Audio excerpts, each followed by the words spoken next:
Now we're rolling. Damage Plan MMA podcast. I am Jason.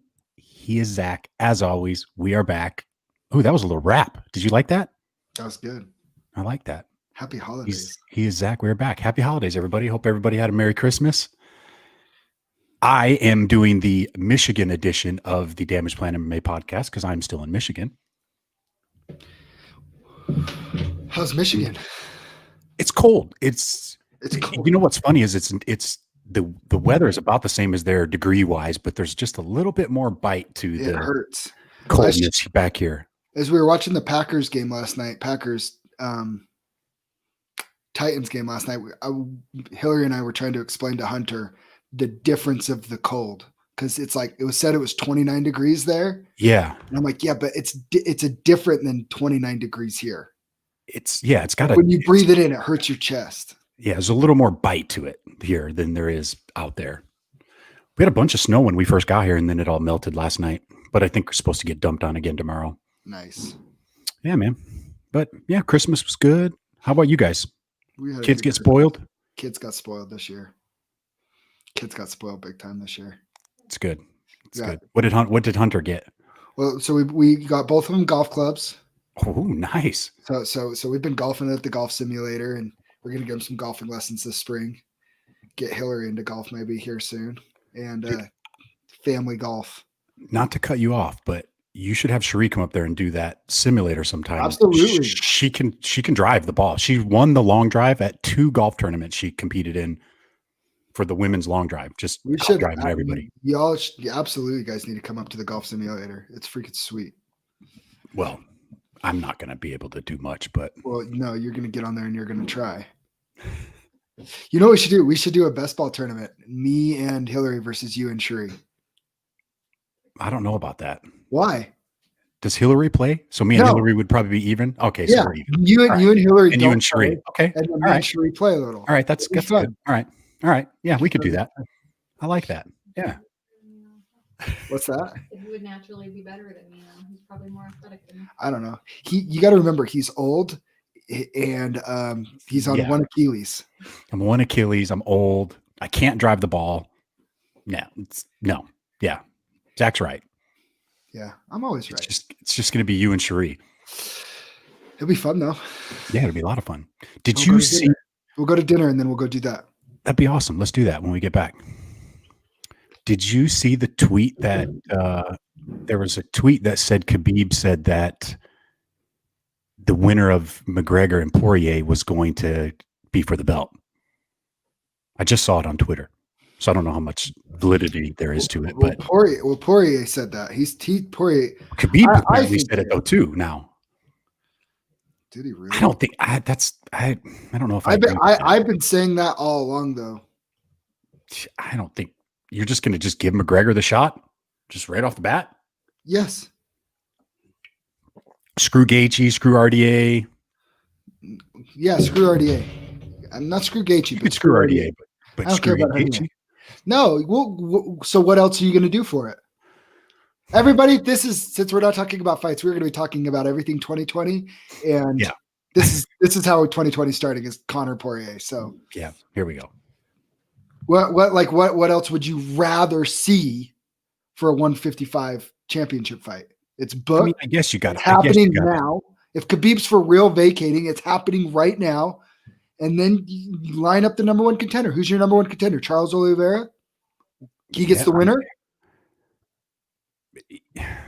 I would have liked to seen Gaethje and Poirier fight for the belt since they both just lost to Khabib.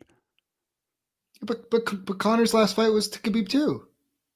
That's true. I didn't think about that. No, it was Cerrone. So he's had a win sense, even though it's out of division. He's had a win. That's okay. It's still Donald Cerrone. Don't be crapping on my man Donald. Come on, cowboy up. No, think about it. Like to me, it just makes sense. It's you're headlining a pay-per-view card. Yeah, I get that. You put the belt on it, and then you let the pieces fall where they may. Is it the fairest? Probably not. But when is the UFC in the business of being fair? No, they're in the business of making money. In the biggest money fight at the 155 division right now, unfortunately, the only other person that can be included in that circle is Gaethje. Yeah. And Poirier and McGregor are already matched up. Okay. Give him the interim. Here's the there doesn't need to be an interim. Khabib's vacating. If Khabib's retiring, he's vacating. There doesn't, and then in that case, the interim turns into the undisputed anyways. Yeah. That's such an interesting division with Oliveira. I mean, RDA's looked really good. But here's why you make that fight if you're Dana White for the belt. If Poirier wins, he's a great champion. That is a dude that, I mean, and all those fights are fun, right? The Gaethje rematch, he already beat Gaethje, but the rematch for Gaethje's fun. Charles Oliveira is a monster. He's right there. RDA's right there. You know, if Dan Hooker can get a winner of Dan Hooker, Michael Chandler will be right there. Which they said that's not finalized yet, by the way. Oh, really? Yeah, I just was reading earlier today that they're having some troubles getting it finalized. I don't know if maybe they're offering Chandler more money and Hooker's like, no, I'm not having it. I don't know. I'm just reading. This is just what I'm reading on Twitter, so I could be totally off here. I hope it's not about money. The more that I think about this Poirier and McGregor fight, I'm not counting Poirier out, man. I know Connor turned his lights out at 145, but shouldn't count him out. Should not count him out. Be bigger. You know he's going to be hungry. I think it's a different fight, man. I think I'm going to stick with my original. Stick with my original pick was McGregor, and I'm going to stick with it. But still think Connor knocks him out inside 2 rounds. It's going to be competitive. But I think it's going to look a lot different. Poirier is way better than he was when he fought Connor the first time. Yeah. I mean, dude, what was that? 2014? It was like 6-7 years ago. And he's not having to cut that weight like he did. And he's huge. He's a huge 150. Yeah. He's a big 155er. Yeah, Poirier is. So you have to look at that. But I still think the reality of I just think Connor's a different level athlete, and Connor looks engaged. And if Connor is engaged, first and foremost, I think he is too fast. If anybody wants to stand and strike with Connor at 155, I think he shuts all their lights out. I think he's too quick. Yeah, and he has a chin. You have to remember, people are talking about Connor. He's gotten cracked before, and he wears it well. Chad Mendes fight, he's been he's hit. Khabib clobbered him with an overhand. Clobbered him. Dropped him. Yeah.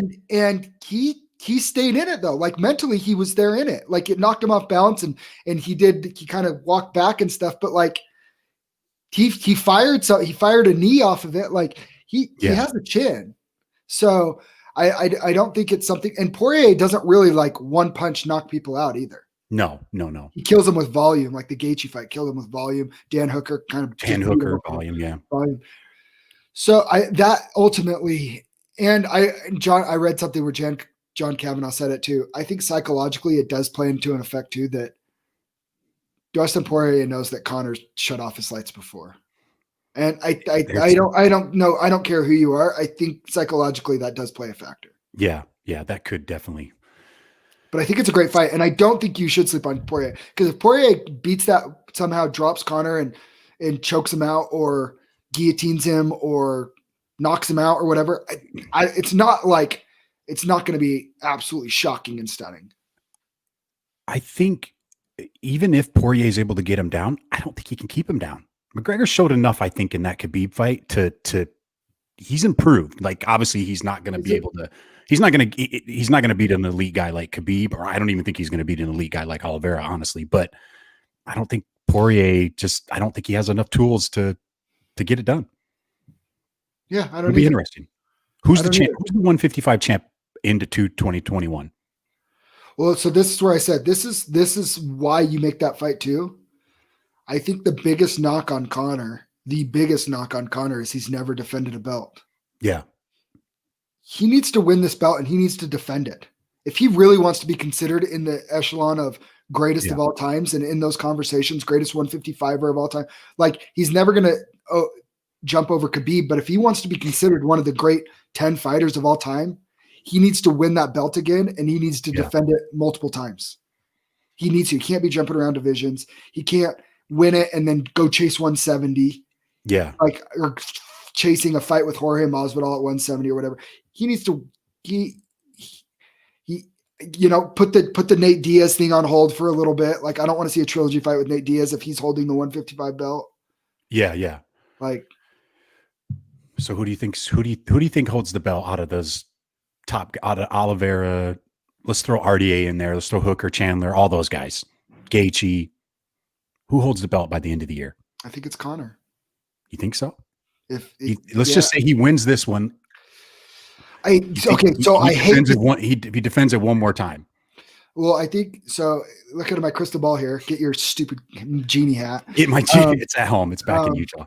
Let me get my crystal ball here. I think they make this is what I think is going to happen, and what I would suspect happens. They make the fight for the title. He beats Poirier. Then he gets the Gaethje fight. I think he beats Gaethje. I think he beats Gaethje too. But I like it. So he would beat Poirier in January. He'd probably beat Gaethje late spring, early summer, May, June, right? And so he and then successfully defends his belt. And then I think Conor's in the name of, I hate to say this and I hate to do this, but Conor's in the name of fighting big names, and Poirier is a big name right now, and Gaethje's a big name. I'm sorry, Charles Oliveira is not a big name. Yeah, I don't think Conor's taking that fight. I don't think it interests him. One, it's a losable fight for him, right? Yeah. And I don't think Conor's afraid to lose. But what it isn't is it's not a big money fight. Yeah, it's really not. Conor's not here to let other people make their names off of him. And that's what Oliveira would be trying to do. He wants to fight people that have already made their name in the sport. Yeah.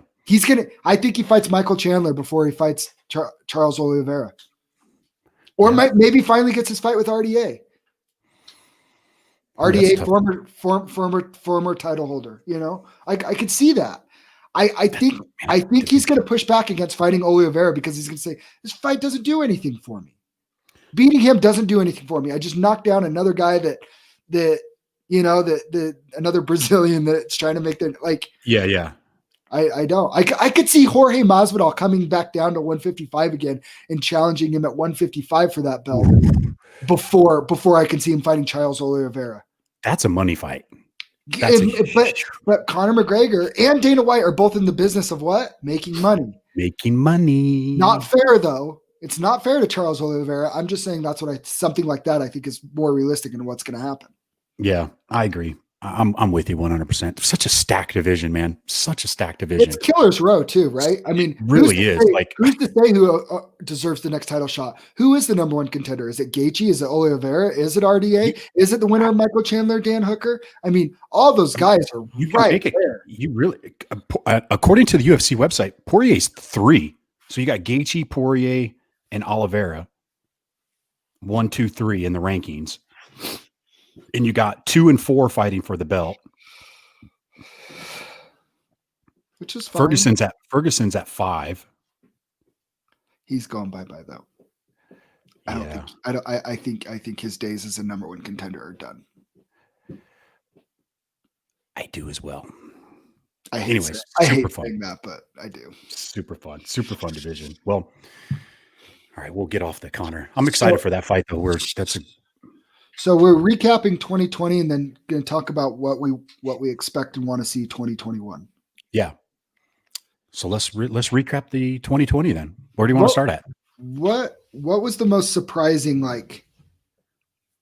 Okay, I think everybody knows where I'm going to go with this. But who's the fighter that made the biggest leaps to you for 2020?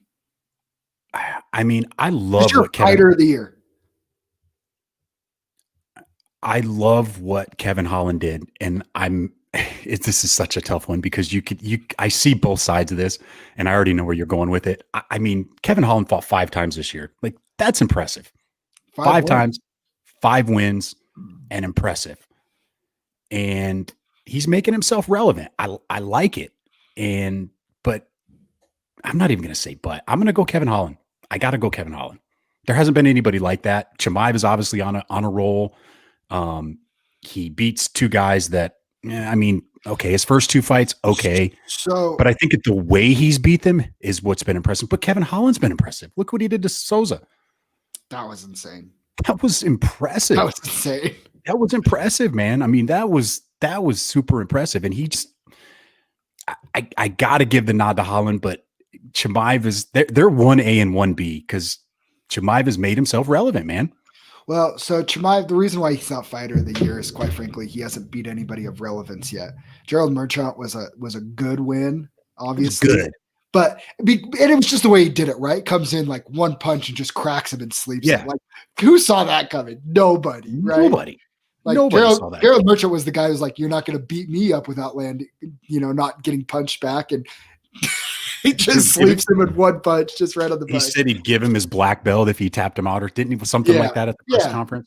But dude, Kevin Holland, he's beaten Souza. He's beaten Darren Stewart. No slouch. No, Holland. Which, by the way, did you see that Darren Stewart posted on Instagram that him and Chimaev were training together, and he said, "Don't sleep on that guy's strength." He's like, he squoze him so tight he popped off one of his caps, one of his fillings in his mouth, and then like tore his ear. Stewart said that about Holland. Stewart's Chimaev. Oh, Chimaev, yeah. He said he doesn't look like that he's strong, but he is super, super powerful. But anyways, going back to Holland, he beats Souza. Impressive first round knockout. Ontiveros, he wins verbal submission, neck injury via slam. Then he beats Darren Stewart, split decision, great fight. He beats up and comer Joaquin Buckley, and then he beats Anthony Hernandez this back in May. I mean, his last loss was last October to Brendan Allen. I mean, yeah, I'm going a little bit different route. I actually think my who you going with? I think my fighter of the year. I almost wanted to go Jan Blachowicz, but he only fought twice. It's hard to not go Holland, man. That's impressive. He had good win. He's not just fighting tomato cans. The Souza win was ridiculous, right? That was like I really didn't think he was going to do that. I mean, the one he fought the beginning of August 8th, and then he comes back September 19th, and then he comes back October 31st, and then he comes back again December 12th. I don't have stats right in front of me right this second, but I can't name a number. The other fighter right off the top of my head that's even come close. Gaethje's short notice fight, taking that Ferguson fight. That was impressive of him to do that and what he did too. I got to put him up there too. Because Ferguson was, I mean, he was the top dog. Like should be the champ, and Gaethje takes a short notice fight and just. How about Davis and Figueiredo? Yeah, I mean, three. Let's see. He's 4 wins this year, all title fights except the first one because he missed weight. Knockout, and then probably male fight of the year with him and Moreno. Greatest fight ever in that division. I mean, the problem with him, you want to know what the problem is with him? And I don't want to get hate on this, is he doesn't speak English. Well, okay, but I don't. It hurts him right. It hurts him right. I know it doesn't hurt him, but I'm just saying it hurts his popularity.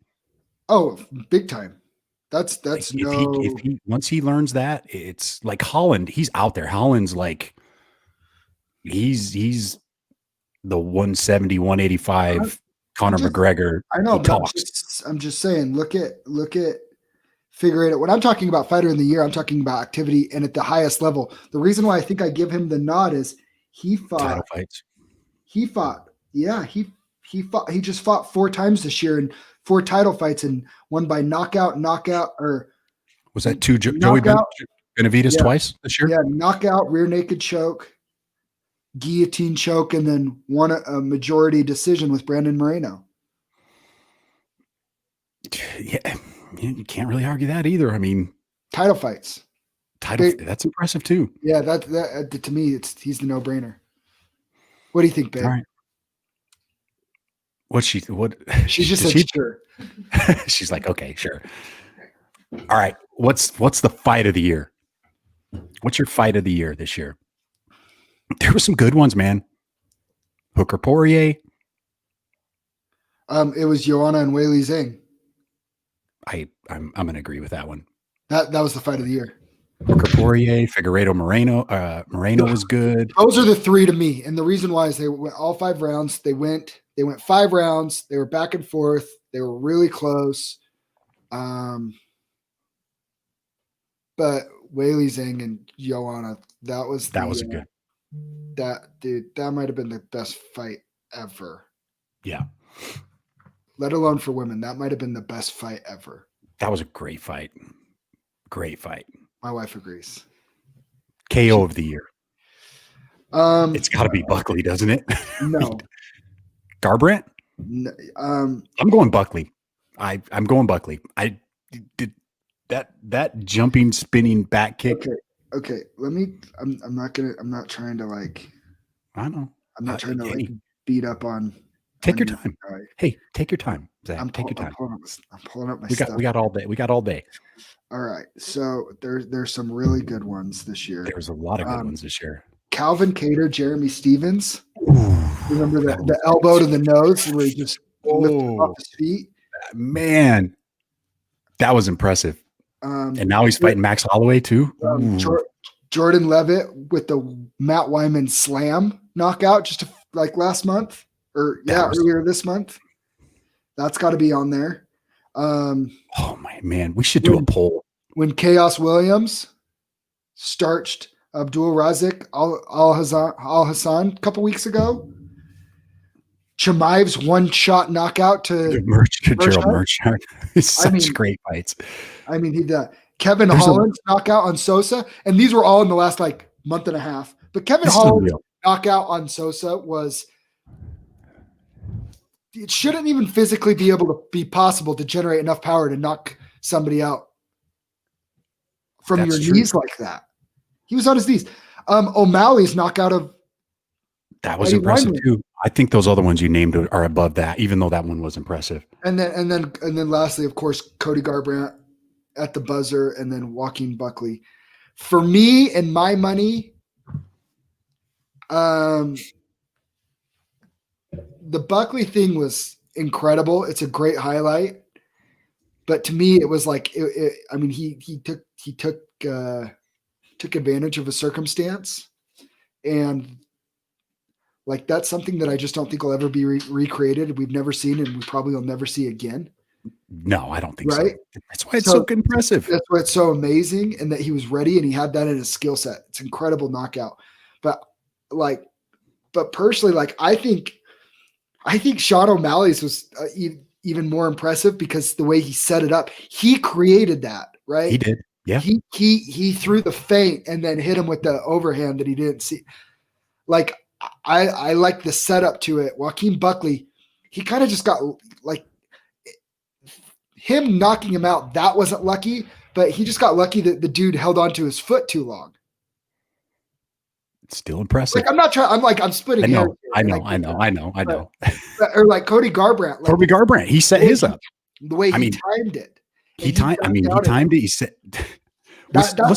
for me personally, my taste, I like those. That Kattar elbow was the Kattar elbow. They have it on the UFC website as 9th. I would have that right up there with any of those in top 3. Yeah, for sure, 100%. That was nasty. Let's do that as a poll, let's do that as a poll and see what everybody says. For me, my favorite knockout of the year was probably Cody Garbrandt. That was probably my favorite.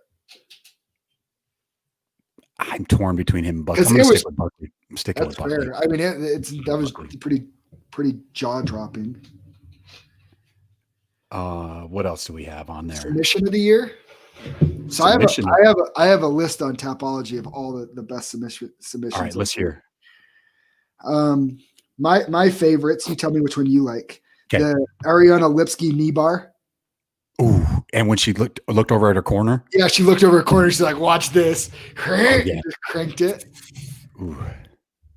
Mackenzie Dern's knee bar submission back in May. Okay. How about Aljamain Sterling beats Corey Sandhagen with a rear naked choke? That was kind of a I'm going to call that more of, I shouldn't say fluke. That's probably the wrong word for it, but How about Charles Oliveira's submission guillotine over Kevin Lee back in March? that was impressive. I like Lipinski's better so far. Okay. Khabib's triangle over Gaethje. Oh man, that was pretty. that was impressive. Because it was a title fight, one, and everybody was giving Gaethje. Well, there was a lot of people that thought Gaethje would give Khabib trouble. Yeah. And the way he did that, and the way he went to the mount and slapped that triangle on, and per DC saying that he switched from the armbar to the triangle, so because he didn't want to break his arm in front of his parents. Yeah. Ooh, that's pretty impressive, man. Our boy Julian Erosa with the Darce choke. Juicy J. I love Juicy J. Back in June. I'm going Juicy J. I'm going Juicy J. I forgot all about Juicy J. I love that. I'm not seeing it on here. Oh man, I totally just spaced out on which one I was going with it. Who had the one-armed? He had the one-armed guillotine. Was it Casey Kenny? I don't remember right off the top of my head. Casey Kenny, he submitted Smolka with a one-armed guillotine choke. That was pretty nasty. That was pretty nasty. One-armed guillotine. Our guy Bryce Mitchell. Oh, the flying triangle. Oh, no, the twister. Jimmy, and then you had Jimmy Flick's flying triangle too. Flying triangle, just 2 weeks ago. Bryce Mitchell's twister. Twister. Oh, how do you? I'm going with Bryce Mitchell. I'm going to go Bryce Mitchell too, only because and you know jiu-jitsu more than I do, but I was listening to Joe Rogan the other day, and that's like an unreal submission to try to attempt on somebody. You know what's funny? And to get on somebody.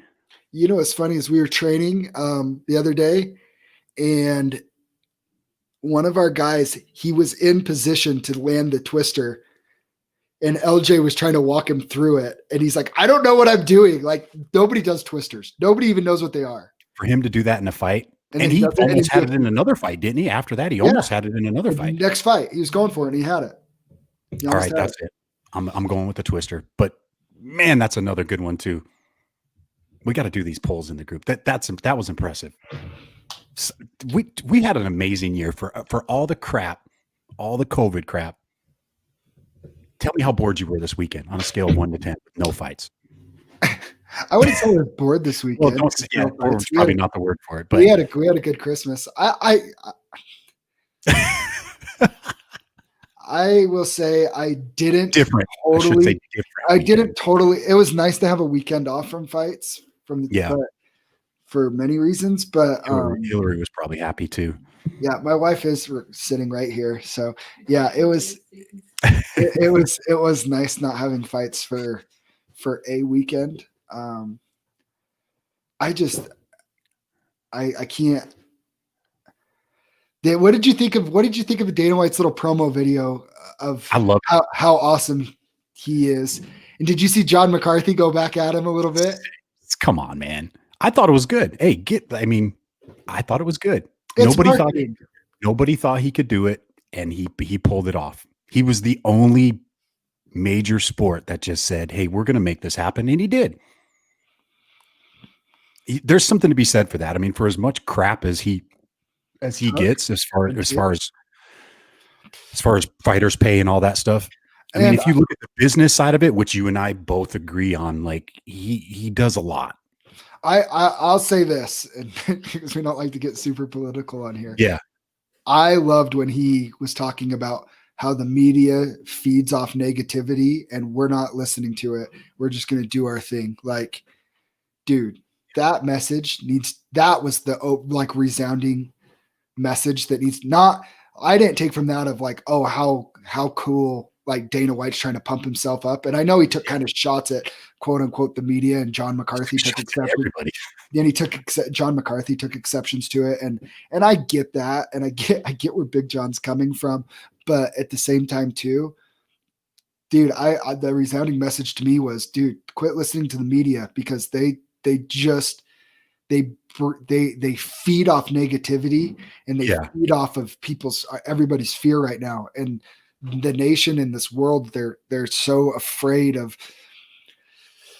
this virus, and they're afraid of and whatever. And I mean, it's scary, man. Like, you felt like crap. I had a buddy that was on a ventilator and was in a medically induced coma for a couple of weeks that just got back home a week and a half ago. Like, it's scary, and I'm not trying to downplay that.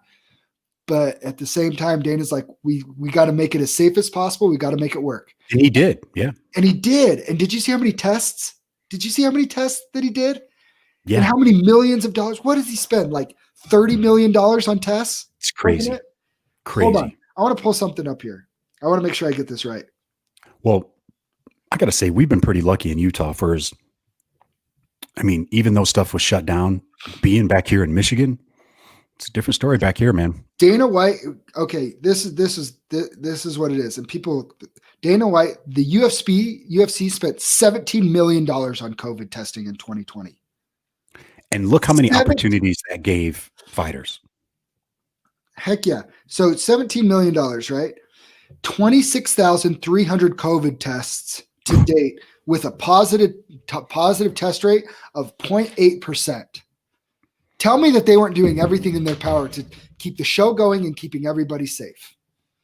That should be celebrated. I'm sorry. I really don't care. Like, if Dana White wanted to toot his own horn for making that happen, let him. Yeah. I'm good with that. Let him toot it. Toot it. So, all right. So we covered our fighter of the year. We covered our knockout of the year, submission of the year. No, we didn't cover our fighter. Oh yeah, we did. Fight of the year and fighter of the year. Yeah. What did we miss out? Did we miss out on anything? What are 3 fights? Hey babe, you want to come say hi before you leave? Oh, is she leaving? Yeah, she has to go pick up the boys. They're in her parents' house. Oh, you guys got some alone time. Yeah, so we came and podcasted. Heck yeah. She's probably like, great, I got a podcast. We get to podcast. Hi. Merry Christmas. Good. Good. I can't hear you. You can't hear? Can you hear me now? Can you hear me now? All right. That's okay. How's it not having kids around? Yeah, it's great. It's got a nice. Yeah, my mom actually took the day off, and so they wanted to go see grandma. They don't want to hang out with us. And Zach has you in here podcasting. It works. It's that or take down Christmas. And as much as I want Christmas down, I don't want to actually take down Christmas. Yeah. I get it. Yeah. Well, hopefully you guys enjoyed your Christmas. What are you guys doing for New Year's? Probably nothing. You guys should come to the golf simulator. What are you guys doing? Nothing. I'm usually in bed at 10 o'clock. That would be fun. Let's do that. Golf simulator. Yeah. I like it. Boys can fall asleep on the futons. I like it a lot, actually. Heck yeah. That'd be fun. Alrighty. You guys have fun. Thank you. I'm going to go get the kids. Okay. Have fun. See ya. Love you. Golf simulator for New Year's. Bringing in the New Year's on the golf simulator. It's freaking sweet. Bring my Xbox up. I got an Xbox here. Oh, we're good then. We are golden. Yeah, we'll play some UFC 4. Me and Hunter. Yeah, I gotta get Hunter back. What are 3 fights you want to see in the UFC in 2021? Gosh, we're gonna see. January's giving us Chimaev and Edwards. I really want to see that. It looks like Burns and Usman is February 13th, I think. Really?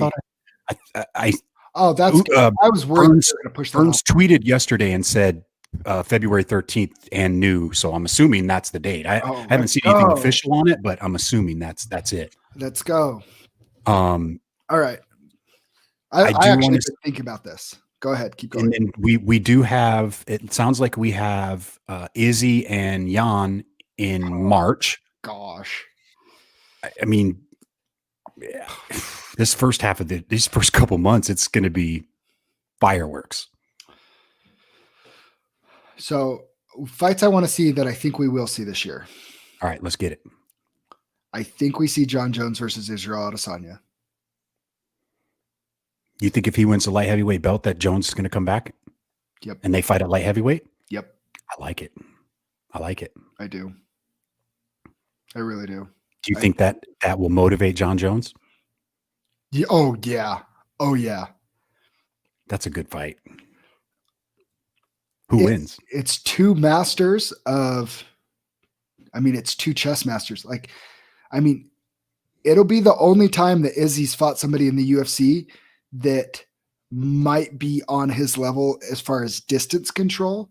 Izzy has more tools on the feet, but John has way more tools on the ground and in the clinch and stuff. Does it get there though? That's the thing. I actually think, I'm not the biggest John Jones fan, but I actually think that John is good enough to put Izzy in situations where he's not comfortable. And I don't like Jan. Does he have the power to knock out Izzy? Absolutely. Oh yeah. Yeah. Is he gonna punch him? He might only have one or two chances the whole fight. If that. It's true. And he has to be perfect. Where I actually think John can put Izzy in compromising situations that Izzy has never been in before with 4-ounce gloves. That could turn into a boring. You know what I want more than anything to see out of John Jones is I want to see John Jones the killer come back again and not the guy that coasts to decisions. What he did to Gustafsson and stuff, and like he had a little bit of a, in that rematch, he was a killer again, man. Yeah. Like, I want that guy. The guy that knocked out DC, the guy that put away Gustafsson. I don't want to see the guy that tries to play it safe and outpoint people. Isn't Jones? Because if he fights Izzy and he tries to outpoint him, he loses. Yeah, I think Izzy beats him in a point fight. Hasn't he been posting all these pictures that he's bulking up? Do you think he's going to want to go back down, or do you think he's going to want to save it? He's done that before. He's done that before. And Stipe Ngannou is the fight to make it heavyweight. And they're going to do that when? Late spring? Is that? I think that's what I heard. March, April. I thought March, April. So let's say they have a war. One of whatever they have a good fight. Stipe Ngannou, like, I think if they have another 5-round fight, the winner's not going to be ready to fight again until August. Fall. August, September, October. Yeah. Is John really going to sit out that long? I know he's used to sitting out for long time periods because he's been suspended a couple times, but come on. So is that your fight you're most looking forward to? I think we see that fight. I want to see Conor and Gaethje. Here's mine. On top of all the ones that we're already getting. And Colby and Jorge. Colby and Jorge. Yeah. That is my... Got to watch that. I just want the press conference. I don't even care about the fight. I just want the press conference. I want it all. They still haven't announced who the coaches are for the Ultimate Fighter yet. I know. It could very well be those two. That would be... Oh my gosh. Yeah. Those two that's going to be... Yeah. I still think Colby gets it done. I would imagine Colby beats him. He should. I think he should. But I don't think it's going to be easy. Jorge's on this weird. He's on this weird train right now where the only thing that might be stopping him right now is short notice fights. Where he has to cut 20 pounds in a week. And the thing that I think will get him is that Colby's pressure, because I don't think Colby's got the power to knock him out. No. I think it'll just be the pressure, attempted takedowns, which I don't think he's going to be able to hold him down. Kind of like Usman, it took a minute to get that control there. It could kind of play out the same way, but there's a little more hostility between each other, so you could see a little bit of I want to see that one. That's so Connor, those are the three. I think the three biggest money fights, and then I'm just going to dangle this out here just in case. Dangling. I think Khabib GSP happens in late 2021. I don't know. I think it happens. I keep going back and forth on it. Not at 155. I don't think it's big. I think it's going to be like a 165, like super fight. One time, it's not going to be for a belt. It's going to be this legacy fight for both. But I don't know if that's enough for Khabib. Because if he beats him, it's like, I just beat a 40-year-old According to Daniel Cormier, that's the only fight that interests him enough to come back. I did see that. And I got to take DC's word on that because DC would know better than anybody. Yeah. Right? But as a fan's perspective, do you really want to see it? Oh, I'd watch. I mean, I know the name and all that. What does it do for Khabib's legacy? No, he beats a guy that hasn't fought, and we've talked about it. You know, beating. It's having a GSP on your. You know, I mean, whatever. It's like okay. To me, you view it the same way. You know, Anderson Silva had a whole bunch of losses before he came to the UFC. Yeah. Does anybody give a crap about who beat Anderson Silva before he was in the UFC? I can't name one of them. No, neither can I. Well, I can. Right? The one guy that just fought in LFA. Because you didn't beat Anderson when he was Anderson. Yeah. Right?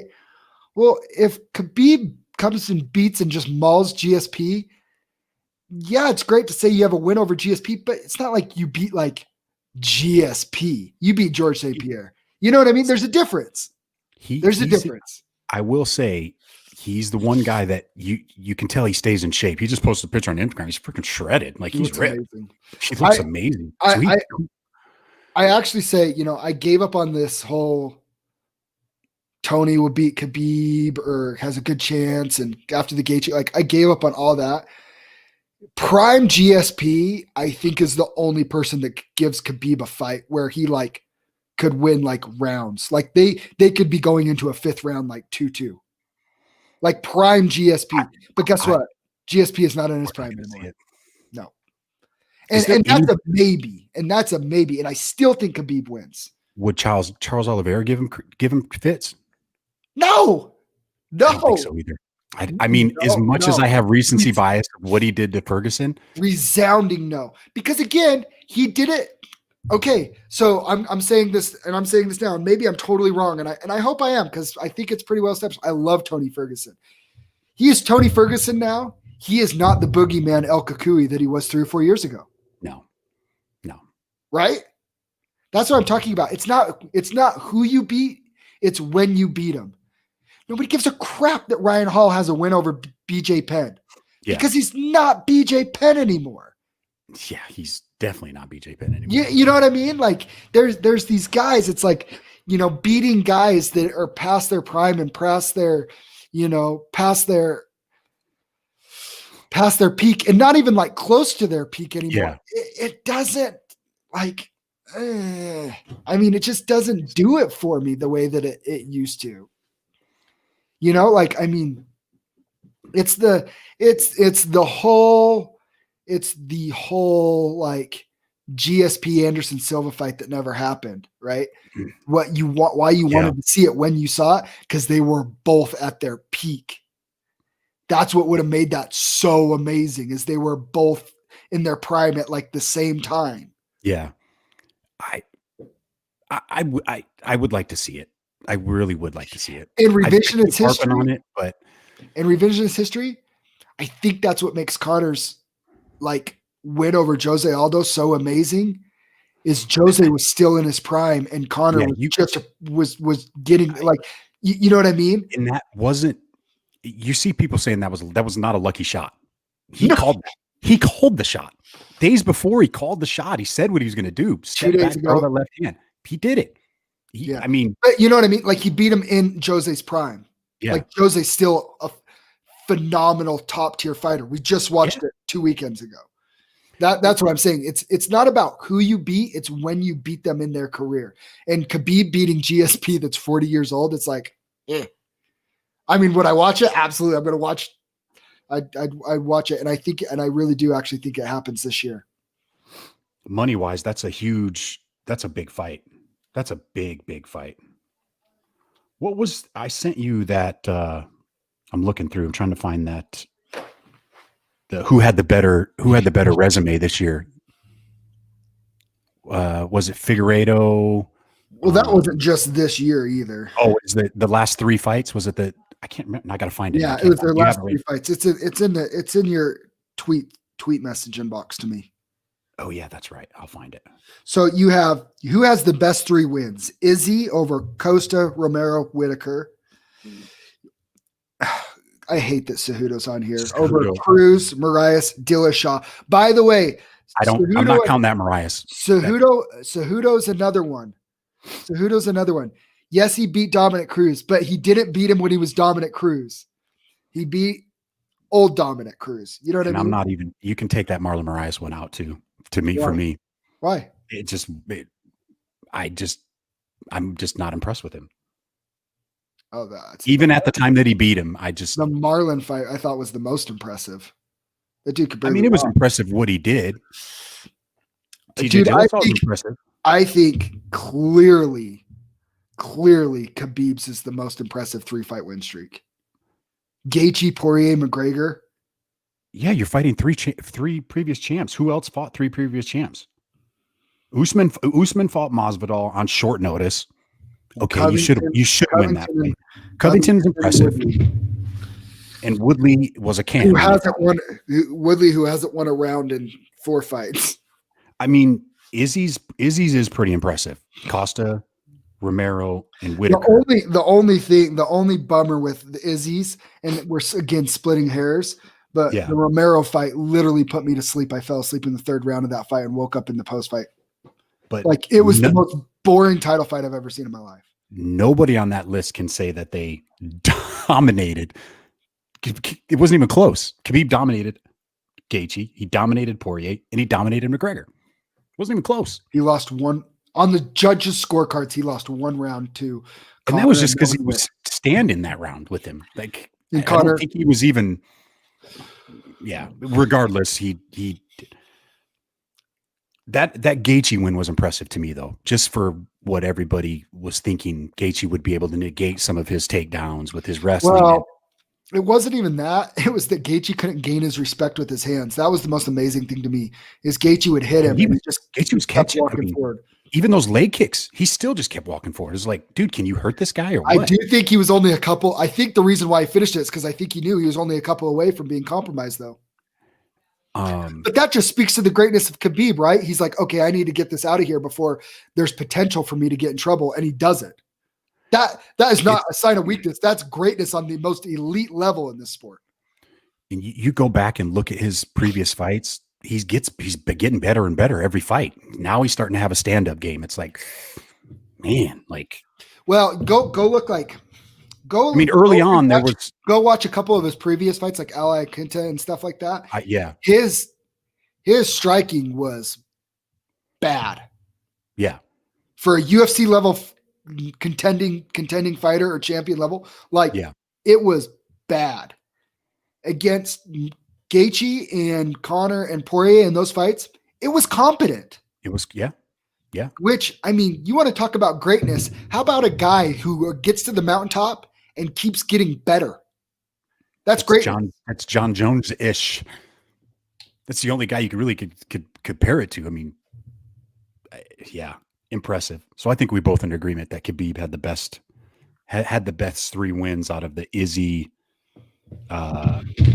Cejudo, and Masvidal. You know, something we didn't talk about. TJ Dillashaw's coming back. Oh my gosh. Didn't we talk about this? Not today. Okay. Jose Aldo. That's the fight I want. That's the fight. Make it. TJ versus Jose Aldo. I love it. I love it. Love it. Love it. Love it. Love it. I think we're in unanimous agreement to this. Yeah. So do you want to play a quick game? Yeah, let's do it. Can we go through every division and you guess who the champion for that division is going to be by the end of the year? By the end of the year. Okay, let me pull up my UFC app. Let's start with the women. UFC strawweight division. Okay, I'm pulling it up right now. Hang on. By the way, those tournaments that Marcus has set up in our group are fun. They're fun. I love fun. I love the back and forth. Everybody's, it's fun. It gets everybody going. Okay, we're going women strawweight. Yeah. Who's the champ at the end of the year? Oh man. Wow. By the way, I want to write these down. I am going to say. Oh, I don't have a pen. Hold on. All right, Zach's getting a pen. and just for everybody that's not listening, because there's nobody listening right now, we are going to break down who we think the champs are going to be in each division. So we're starting with the women's strawweight. So my pick for strawweight, I'm going to say Rose. I was going to say Thug Rose too. I'm going to say Thug Rose. I'm going Thug Rose. I think she could beat Wei Lee. I do too. Look at us go. Too. Gosh, right. I thought I was going to surprise you on that one. Nope. All right, so the flyweight division. Are you deviating from Valentina? I mean, I love what Andrade has been doing, but I don't think it's enough to dethrone her. I'm going to say Valentina's still the champ at the end of the year. I am as well, even though I wanted to say Andrade, but I can't. I don't see that one switching hands. The women's bantamweight division. I think Nunez loses to Megan. Well, they're fighting for the featherweight. Oh, which one did you give me? Bantamweight. Why do I not have that on here? I don't even have. Oh, bantamweight is. Nunez will still be the champ bantamweight. There's nobody that's coming up that's going to dethrone her at bantamweight. Oh, I mean, I'd like to see Holly Holm. By the way, I think Holm and Jermaine Durandi are fighting, right? Aren't they supposed to fight? Or they're talking about fighting? Yeah. Aspen Ladd's still out with her knee. Shoot. Hold on.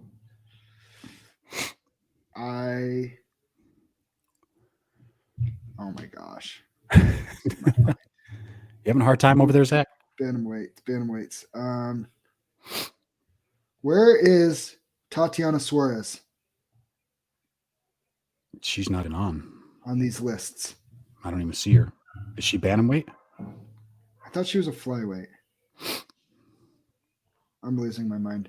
Anyways, sorry. Go ahead. Maybe she fell out of the rankings because she hasn't fought for a while. Yeah, I'm going to say Nunez still is the bantamweight. Oh, man. You know what? Well, the only thing, you know what? I'm going to say Holly Holm is the champ by the end of the year. At bantamweight? At bantamweight. Really? Only because I don't think Nunez is going to, I don't think she's going to defend it. Really? I could be wrong. I could be very wrong on this, but I think with the addition of that baby, I think you're predicting this is the year her mindset has changed a little bit. I don't even think you're going to see her defend it. I think you're going to see Holm and Durandi fight for the title. Really? Yep. That is. I'm going out on a limb, and it's on air. It's on recorded. It's recorded. That is very interesting. It's just a feeling I have. I could be dead wrong. You could be dead wrong, but what do you got? It's not the worst take in the world. What do you got? Who do you got for bantamweight? It's Nunez. All right. And Dana loves her. I don't think he's stripping her anytime soon. Unless she flat out came out and said, I'm done with that division. I don't want to do it anymore. But I don't think she does that because the featherweight division is not a real division. I think if Nunez beats Megan Anderson, that division goes bye-bye. Because there's literally nothing else for her. I think Megan Anderson's going to pull the upset. Me and you have both said that. I like Megan Anderson. I do too. And I just think with the addition of her baby, and maybe she's not, maybe she comes back motivated and she starches her and we're both wrong. But I mean, her pulling out of that fight, to me, it's telling me that I don't think her head's in it with the addition of that baby, which there's nothing wrong with. I mean, obviously that those things kind of change your life. There's nothing wrong with that. We're both dads. We get it. Yeah, damn right. Hell yeah, I get it. I had a kid when I was 20 years old. I know very well what it does to you. It's 20. Yeah, it's 22, 23. All right, where are we going now? Where are we going next? Flyweight? Flyweight division. Man, that's a good one too. I'm gonna say, what's up, Kendrick? What is cracking in the flyweight division at the end of the year? Oh man, this is. Do you think him and Moreno run it back? Can Moreno beat him? I'm going to say Figueiredo. Going Figueiredo. You're going Figgy? Yep. I'm going Cody Garbrandt. Ooh, I like it. I think Cody Garbrandt is the flyweight champ. I like it. All right. You're writing these down, right? Yep. I was 18. Oh, Kendra, damn, you got us both beat. You were 18. Changes you. There you go. Makes you grow up real quick when you got a little one. All right. The bantamweight champ. Bantamweight champ is going to be, man. Isn't Dillashaw's bantamweight, right? Mm-hmm. Oh, man. I like Sterling. I love Sterling. You're going to say Aljamain? I think Aljamain, he beats Jan. Okay. I'm going Aljamain by the end of the year. You ready? Yep. Who you got? Dillashaw. I knew you were going to say Dillashaw. I knew. For the record, I don't even like him. That's not a bad pick, though. Not a bad pick. I don't even like him, but I look at all these guys, and I think if he's the Dillashaw that left the sport at 135, maybe, I don't know, maybe he's different now that he's not on APO, but. Yeah. Ooh, the featherweight division gets really fun. Oh, man. T-City is the champ at the end of the year. T-City, you're coming around on my guy T-City. I was totally wrong on that last fight. He looked impressive. I think he's young. He's hungry. I think that loss was good for him. I love T-City. I love T-City. And I hate that I'm not picking him. Who are you going with? I think Calvin Kattar's the featherweight champ. You know what? Those were the two that I was going back and forth with because he's going to beat Holloway in my opinion. I think he does too. I think he beats Holloway. Ready for this? If Kattar isn't the champ, I think Max Holloway is the champ because I think Max beats Ortega in a rematch too. What about Zabit? Nope. Okay. All right. I've seen him gas out in the third round of fights, I think 2 or 3 times now. The fact that like Calvin Kattar and Zabit make that a 5-round fight and Kattar beats the brakes off of him. All right. So I got T-City. You got Kattar. You have got now we have, your next. Oh, the lightweight champion. I already said McGregor. You think McGregor's going to be there? Yeah. I already said McGregor. I already told you the path. He beats Poirier, he beats Gaethje, and that's probably it for 2021 unless he takes a third fight in the year. But I don't see that happening. So I'm going there. I'm going to say Oliveira. The Bronx. I'm going to roll the dice and say Do Bronx. Which somehow squeeze it. But I like what you're thinking. I like where your head is at though, where if Connor's, he's going to fight once and he's going to fight a second. Tell me this. How does watch this happen? Watch Oliveira literally go through the same treatment that Ferguson got. I could see it. It's not far-fetched. Him not getting the title shot, not because he's not deserving, not because he can't beat those guys, not because of anything other than when El Kakui was being the boogeyman and running through everybody. Yeah. Or not running through, but beating, on that big long win streak. He just wasn't a huge draw then. No. And it's sad. I don't know of any other fighter that's had that many wins in a row and not had a title shot. It's crazy. All right, I'm going to go Oliveira. Do Bronx for me. Cool, I like it. Welterweight. Burns. Burns is your champ. Burns is my champ. You ready? I think he's going to beat Usman. Man, that's a tough fight. Either way, but I'm going to go Burns. Go ahead and say it. I already know what you're going to say. I'm not going to say Chimaev. Well, I mean, Starch is Edwards. He's up there. I think your welterweight champ at the end of 2021 is Stephen Wonderboy Thompson. Ooh, that's not a bad bet neither. That's a good one. I told you the other day, I think he beats those guys. Okay. All right. Your middleweight champ. Man, it really just depends on what Izzy's going to do, but I'm going to go stay Izzy. I don't see anybody beating him. Izzy, nobody beats him. He doesn't vacate. Unless he. I mean, the thing with that division is if he moves up to light heavyweight and he becomes a light heavyweight champ. I mean, even if he'll probably drop and fight another fight, which nobody's gonna beat him. He'll fight a Whitaker, Costa, Cannonier, Till. He'll fight one of those guys, Vettori, and he beats all those guys. Who do you think wins between Darren Till and Marvin Vettori? Oh, I like that fight. I think that fight's crazy. It's a crazy good fight. I think Till gets him. Till. I'm sticking with Izzy. I don't think All right. anybody beats him Yeah. at middleweight. Izzy. We're both on Ooh. Izzy. Light All right. heavyweight champ. Who's Ooh, your this light one heavyweight champ? Because remember, Jan's the current champ. Jan's the current champ. Izzy is fighting him. I think we both agree probably beats him. But then I think Jan comes and tries to take his belt back away from Izzy to be like, listen, you punk, this is still my division. I'm the greatest light heavyweight of all time. And then you have the fight between Jan. And, oh, by the way, nobody can seem to beat Glover Teixeira. Glover Teixeira, you got Radic. Oh my you gosh. got Magomed Ankalov coming up. Jim Yuri, Crew, Paul Craig. Yuri not Paul Craig. Prokazak. Gosh, man, this one's hard. This one's kind of stumping me because I could see it. It really just depends on what happens. I'm gonna say Jan is still your champ at the end of the year. Jan is still the champ. You think he beats Izzy?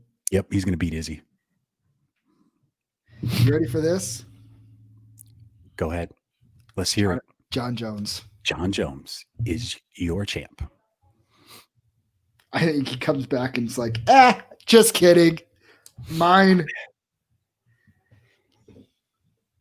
I would like to see it. I just don't know if we will see it. He goes, just kidding. That's my belt. Thank you. Thank you very much. Heavyweight champ at the end of 2021. Ooh. I'm going to surprise you on this too. This is a crazy one too. It's, man, the thing is these guys, you're probably only going to get one or two fights. So yeah, you got to remember Stipe and Francis are fighting. And then the winner of that probably fights. You would have to guess Jones unless Jones is fighting Izzy.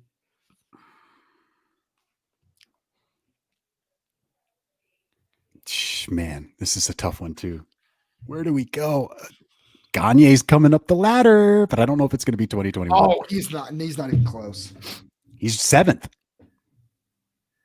Yeah, but now he's walking into the Volkov, Overeem. Yeah. Dude, Guyan and Overeem is a great fight. It's a great fight. High level strikers. High level striking fight. I'm going to say Stipe's still your champ. Stipe Miocic.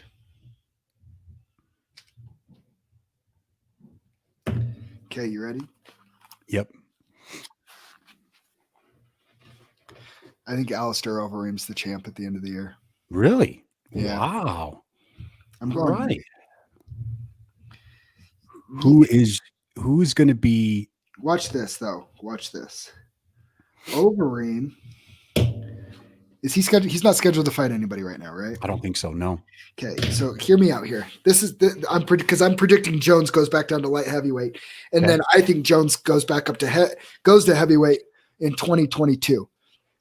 But because I think he goes and he fights Izzy after Izzy beats Jan. I think he goes back down, and then he does that, and then he goes after it. I think Stipe beats Francis again. Okay. And then the bummer is Curtis Blades' only 2 losses are to Francis. But they're teammates now, Alistair and Curtis Blades. I think you get I think after that, I think you could get a Curtis Blades and then Rosenstruck fight. Okay. Right? In the meantime, I think Alistair, what do you do? Alistair and Derek Lewis? And then if Alistair beats Derek Lewis, like he's right there for a number 1 contender fight. Wasn't Blades and Lewis supposed to fight already though? Aren't they postponing that till? Oh, that's right. Yes, you already got those guys lined up. Okay. So Rosenstrike, Overeem run it back? Absolutely. Because here's the thing. The other thing with that is Overeem was winning that entire fight. Yep. He was up 4 rounds to nothing. Yep. before he got his face blasted open. And Overeem himself has said, I want that fight back, but Rosenstruik won't do it because he knows that he was losing that fight. I mean, if that's a 3-round fight, that's the game over. Yeah, that's game time. And I think Alistair, he was this close. And as a striker to striker, I think he's a giant problem for Stipe. He's a better striker than Stipe.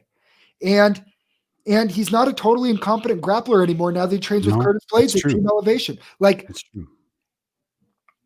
I think the cards could fall just right for Alistair to finally get that UFC heavyweight belt. And I mean, how sick of a story would that be? That's a good pick. I like it. I think he wins and retires. And then 2021, you have John Jones and Francis Ngannou for the vacated belt. Man, that's what I'm predicting. This 2021 is crazy. Who's your pound for pound fighter of the year? This year or by the end of next year? Let's say by the end of next year. It's gonna have to be the winner of Izzy and John, and I think John beats Izzy. It'll either be that or if McGregor wins and defends his belt, he'll probably take it. Yeah, because he's the name, right? Yeah, he's the big name. Yep. The fact that he's ranked at welterweight now is kind of weird, right? It's crazy. Did you see that? Is he ranked? No, I didn't see that. So Pettis is gone. So now Connor's number 15 at welterweight, and Chimaev moved up to 14 because Pettis is gone. Ooh. Oh, I don't see him on this list.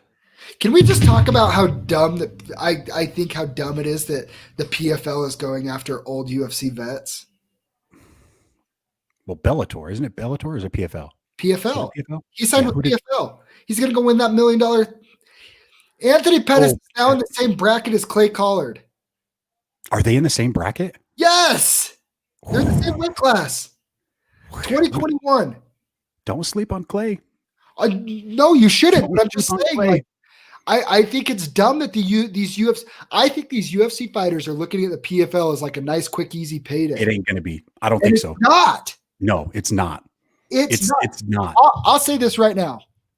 I saw somebody say Pettis is going and it's an easy.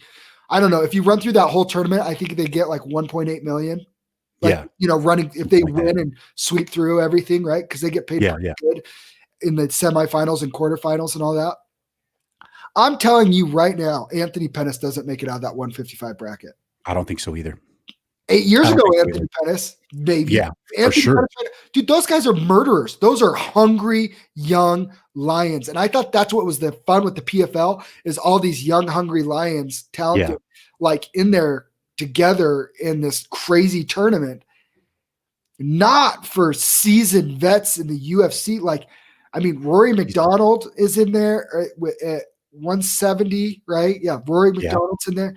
I mean, they're starting to sign these old like vets, and I'm like, man, I don't think that's the move. I don't think so either, but it's interesting. How about this? Did you see? You probably didn't see it yet. Maybe I tweeted it to you. I'm changing the subject to bare knuckle fighting because Paige Van Zandt and Rachel Ostovich. Rachel Ostovich, Paige Van Zandt. For sure happening. I saw it on Twitter. I don't know if it's for sure, but I don't think it's signed yet, dude. And for the love of all that is holy, stop the madness. Hey, if they want viewers and they want ratings, it doesn't get better than Paige Van Zandt and Rachel Ostovich. Yes, it does. Because you know what makes Paige Van Zandt and Rachel Ostovich not attractive? Bleeding out of their face. But the build up to it, though, the work up to it. They don't even talk smack. We already saw the fight, and Rachel nobody cares. Broke her arm. Nobody cares, though. Nobody cares. Guess what?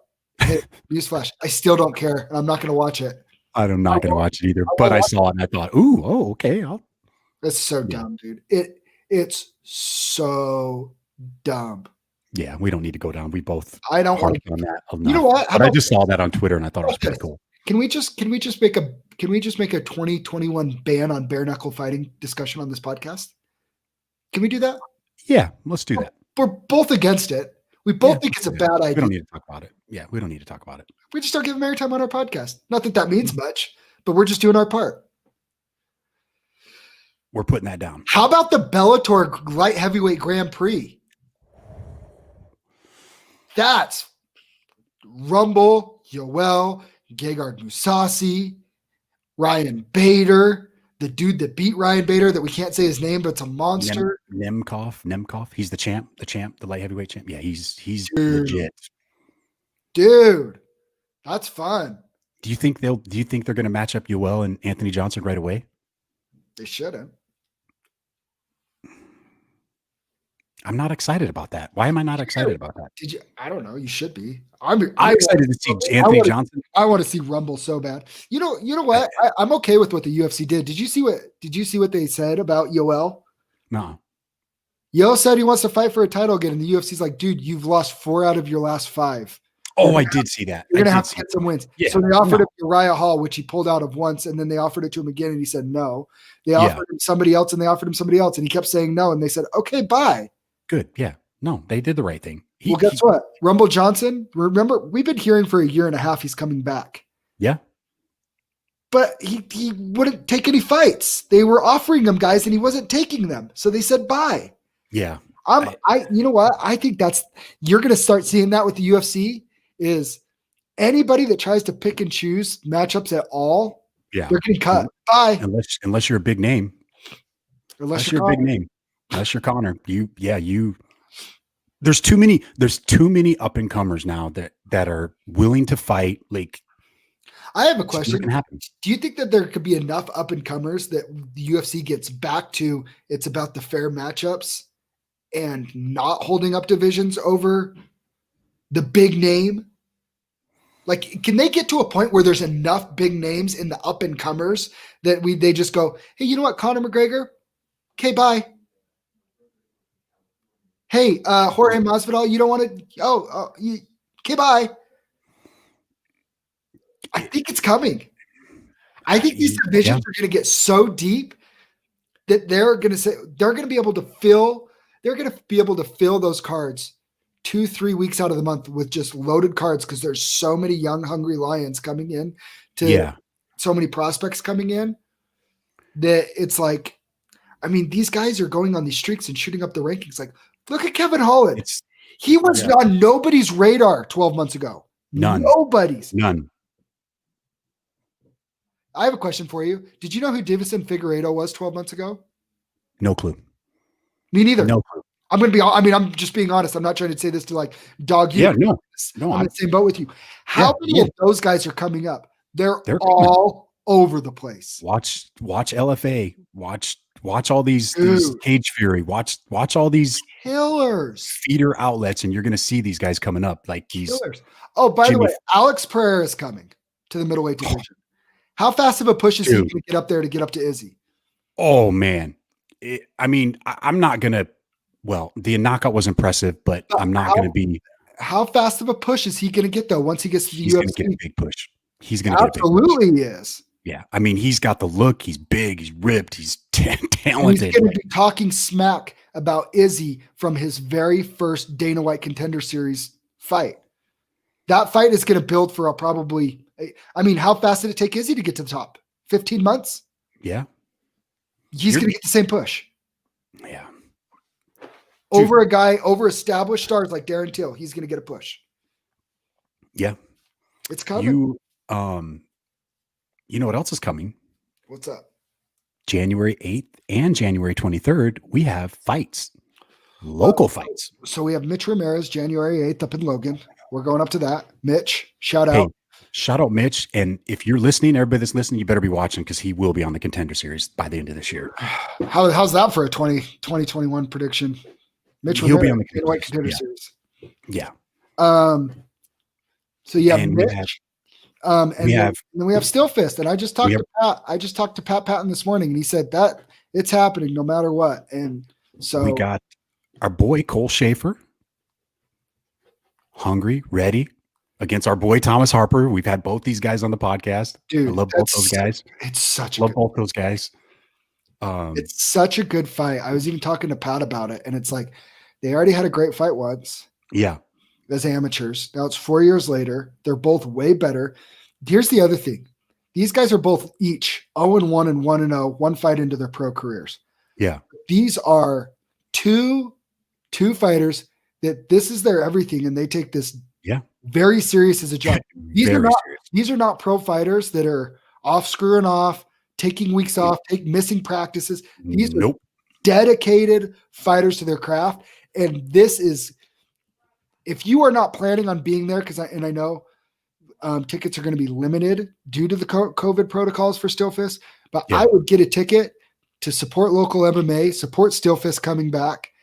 But man, this is as good of a, I mean, this could be an LFA fight. Like, I mean, it really could. I can't speak highly enough about both of these guys and how good, and just good guys too. Great guys they are. I mean, great freaking guys. I cannot express enough. I have a little bit of a, I have some ideas of what I think the fight could happen, but I have the utmost respect for both of them. And I just think it's a great fight. And not to mention, I got like 5 or 6 teammates at one hit. Yeah, I was going to say, dude, you got Jackson Randall's on this card fighting for the belt. He's fighting Robbie Minor, right? Yeah. It's a good fight. Big fight. Robbie's training over to Gima now too. Is he? Yeah. Yeah. That's a good fight because Jackson's been looking impressive. I like that. You got Jackson's living at the gym. Brody's fighting. Brody Cornelius is fighting Justin McDonald. That's a good fight. That's 2 title fights too. So both of those are title fights. I like both those guys. Who else you got from your gym? Well, then we have Marco. He's our Serbian young kid. Did I meet that? Was that the kid that was rolling that day with us? No, I don't think he's like 6'4", 185 pounds, Serbian kid. He's a killer, man. And he's fighting a guy that's coming up. They have a crew coming up from a Vegas gym to the Steel Fist. Extreme Couture? I don't know if it's Extreme Couture, but it is a Vegas gym.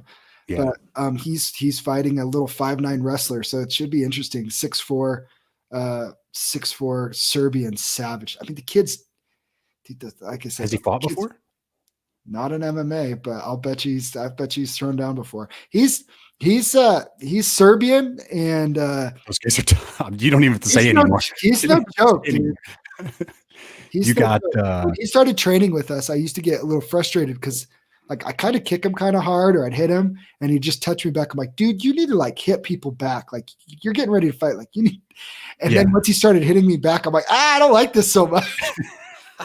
He's 6'4". You can't do anything with him. It's a big kid, man. But he's strong. But like, I mean, he's talked about before. He's like, he's down to bare knuckle box, like whatever. Like he's like, I mean, the kid's a fighter all the way through. And I do not envy that kid that he's fighting at all. How could I forget our boy Cole Faust too? Cole Faust is fighting Adam Easley. Super tough fight. That's super good fight. Yeah, really that's a good step up for Cole. I like it. Yeah. So I'm excited. I mean, so excited. Just come out and support them any way you can. We're going to be doing T-shirts for a bunch of them. Kindred's fighting on that card. I think Kindred. Speaking of T-shirts, I need to get his shirts up so we can get them. We have till the 20th. Yeah, we still have a little time. Yeah, Casey Christensen, our girl out in Tooele, she's fighting on this card. One of the Vegas girls coming up from that Vegas team. Dude, I mean, so many good fights, and I just love it. And I'm so excited the local MMA is getting back. Yes. For all the people that keep hitting me up, I'll just give you a quick update. I have some medical stuff that I'm dealing with right now. And I'm talking to some doctors, and that's all I'm going to say. And I am waiting to get the okay from some doctors on when I can fight again. And then I will talk about it with my wife, and we will decide when I'm fighting again. But I hope to have good news soon, but I will hopefully have news and just an update on that very soon as well. But I'll let everybody know that keeps asking. I want to fight. I'm itching to fight. But long-term health is kind of important. That is very important. Kinda. Well, we've been rambling for an hour and 20 minutes now. Dude, I missed it. This is a fun one. I know. It feels like with no fights coming on, Sheree was like, oh, is there fights coming up? I'm like, no, we got to do the year-end review. It's been awesome, man. Yeah, it's good, and there's some guests that we'd like to have on. We need to have Marcus on to talk about these tournaments. We've got to figure out what tournament we're going to do next. I would like to talk about some parameters of these tournaments. I don't like John Jones in the heavyweight tournament. I don't like Max Holloway in the lightweight tournament. No, I didn't either. No, So we got to work on some of these parameters, Marcus. But we dig it and we appreciate. We'll get him on. We'll get him on to let him talk because he has been putting in a lot of time. He don't get paid to do this, and he's taking time out of his day to put those up. So we appreciate it. Absolutely, we do. It's fun, gets conversation going. I like it. Well, oh man, Happy New Year's, everybody. Happy New Year's. Celebrate safely, and we'll see you next year. Do damage. Peace out. Do damage, baby. We out.